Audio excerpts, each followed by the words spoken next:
আল্লাহ পাক বলছেন, তোমরা যারা স্বর্ণ এবং রূপা গচ্ছিত করে রাখো, জাকাত দেওয়ার মতো সম্পদ তোমাকে হয়েছে, এরপরেও তুমি জাকাত দিচ্ছ না, আল্লাহ পাক বলছেন ফাবাশশিরহুম বিআযাবিন আলীম,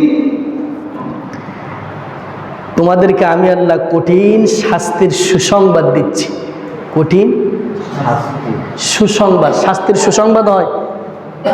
কথা বলেন না কেন? শাস্তির কি সুসংবাদ হয়?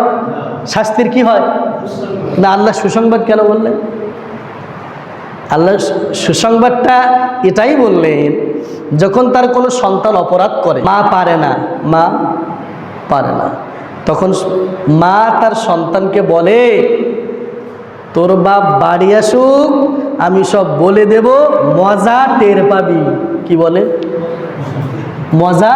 আচ্ছা বলেন তো, বাপের যদি বলে বাপ তো শাস্তি দেবে, তো এটা কি মজা? এটা হলো আল্লাহ কি উদ্দেশ্যে মা বলেছেন? এটা বলেছেন শাস্তির তীব্রতা বোঝানোর জন্য। শাস্তি যে কত কঠিন হবে, তোর বাপ বাড়ি আসুক, মজা টের পাবি। তুই কি কঠিন শাস্তি, তোকে আজকে বাপের কাছ থেকে মারি খেয়ে দেবো।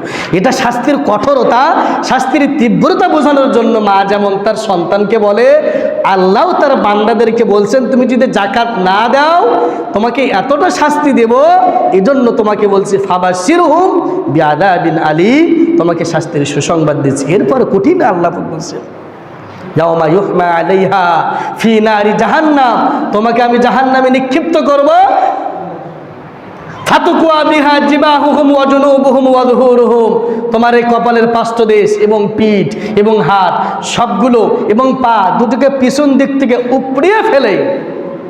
দেখেন আল্লাহ শাস্তি, দেখেন একটু।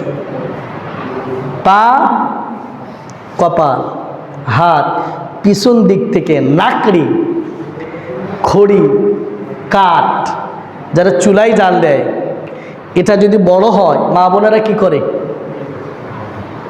ঠিক কিনা? সোজা ভাঙে না উল্টা ভাঙে? উল্টা। আল্লাহ উল্টা ভাঁজ করবে। কাকে? মানুষকে।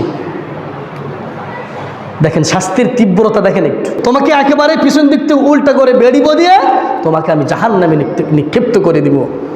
এরপরে তোমাকে বলা হবে ফাযুকু মা কুনতুম তাকনিজুন, এই যে তোমার সম্পদগুলো খাও, এখন ভক্ষণ করো, এই যে তোমার ব্যাংক ব্যালেন্স, এই তোমার জমি, এই তোমার ফ্ল্যাট, এই তোমার টাকা, এই তোমার স্বর্ণ, এই তোমার রূপা বাসায় গচ্ছিত করে রেখে দিয়েছিলে। কোরআন বলছিল, আলেম ওলামা তোমাদেরকে বলছিল, তোমাদের মাঝে আলেম ওলামা মসজিদের খতিব সাহেবকে বলিনি যে জাকাত না দিলে এই কঠিন শাস্তির সম্মুখীন তোমাকে হতে হবে। এই তোমার সম্পদ খাও, আজকে ভক্ষণ করো, তোমার সম্পদ মাজা কুনতুম তাকনিজুন, তোমার সম্পদ তুমি খাও আজকে। সেদিন তোমার সম্পদগুলি, আমার সম্পদগুলি সমস্ত আমার সামনে এনে দেওয়া হবে, আমাকে সেদিন ভক্ষণ করতে হবে। তুমি খাইতেও পারবা না, গিলতেও পারবা না, তোমাকে জোর করে ফেরেশতাদেরকে দিয়ে তোমাদেরকে গেলানো হবে। কে বললেন? এর নাম জাকাত। এর নাম জাকাত। দিতেই হবে আপনাকে, দিতেই হবে আপনাকে জাকাত। এটা ফরজ, বাধ্যতামূলক আপনার জন্য।